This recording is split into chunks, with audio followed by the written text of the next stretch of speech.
លើលោកនេះមានតែទេពកោសល្យទេដែលត្រូវបានគេកោតសរសើររីឯជាបដិការឡើងហើយក៏ត្រូវបាត់បង់ទៅវិញបីដោយព្រះសូរិយាដែលរះហើយរមែងលេចទៅវិញចឹងដែរផ្ទុយទៅវិញអ្វីដែលអាចខាត់នៅជារៀងរហូតបាននោះមានតែទេឈ្មោះប៉ុណ្ណោះយ៉ាងណាមិញទេពកោសល្យដ៏ប្រពៃរបស់កវីម្ចាស់ស្ទឹងសង្កែគួងប៊ុនឈឿនជាទេពកោសល្យដែលទ្រាំនឹងកោតសរសើរមិនបានឡើយថែមទាំងមិនអាចបំភ្លេចបានទោះជាទឹកស្ទឹងសង្កែត្រូវរីងស្ងួតក៏គេឈ្មោះរបស់លោកនៅតែឆ្លាក់ជាប់ក្នុងដួងចិត្តកូនចៅជំនាន់ក្រោយជានិច្ចដើមដងទី10ដុះប្របវត្តស្ទឹងសង្កែនេះហើយជាទីកន្លែងប្រវត្តិនៃបទមលុបដងទី10ដែលមានកវីម្ចាស់ស្ទឹងសង្កែគង់ប៊ុនឈឿនជាអ្នកបង្កើតឡើងរឿងខ្ញុំនិងនាងចេះតែប្រព្រឹត្តទៅដោយក្តីសុខសាន្តជាទីបំផុតរាត្រីនេះនាងសន្យាថាមកជួបនឹងខ្ញុំនៅក្រោមដើមដងទី10នាមាត់ស្ទឹងសង្កែនេះព្រះសូរិយារៀបនឹងរលត់រស្មីទៅហើយរីឯវងរីកំពុងតែជ្រួលច្របល់យំត្រហឹងហើលាស្ទឹងសម្ដៅរកត្រនំនៅសល់តែខ្ញុំម្នាក់ឯងដែលនៅឈរចាំកំដររាត្រីនេះមាត់ស្ទឹងសង្កែរាត្រីកាន់តែរំកើមកជ្រៅណាស់ទៅតែនាងនៅតែមិនឃើញមកជួបនឹងខ្ញុំសោះឬមួយក៏នាងភ្លេចសន្យានឹងខ្ញុំមើលស្ទឹងសង្កែមើលខ្សែទឹករុកខាងវត្ត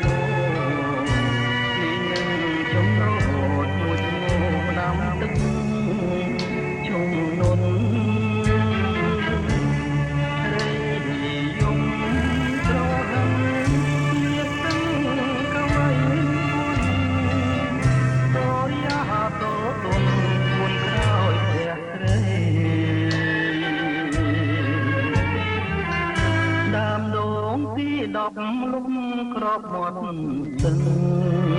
បងឈរធៀមស្មឹងឈរចាំប្រលឹងស្ងាត់ឈឹងលុះលងលីត្រីអូនភ្លេចវាកាណែបានអនុញ្ញាតពីថ្ងៃថាមក8ត្រីមកជួប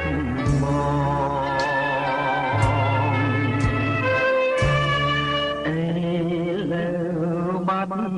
ដូនក្បួនរត់ទឹករួចកំណាត់ងលឿនអន់ឡងបនកាវត្តហូនៅមិនទាន់ឡងមិនគួរនួនល្អប្រែកនងកូនសោះ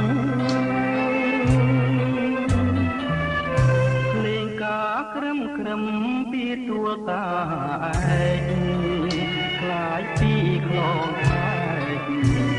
នារីពោះវែកបិទណែករៀបការនឹងប្រងបងឈរមាត់ស្ទឹង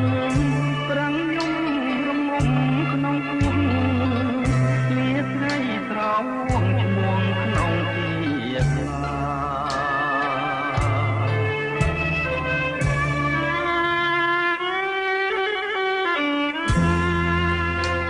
ទឹកស្ទឹងសង្កែចុះដែលធ្លាប់តែហូរគួចលឿនចុះឥឡូវ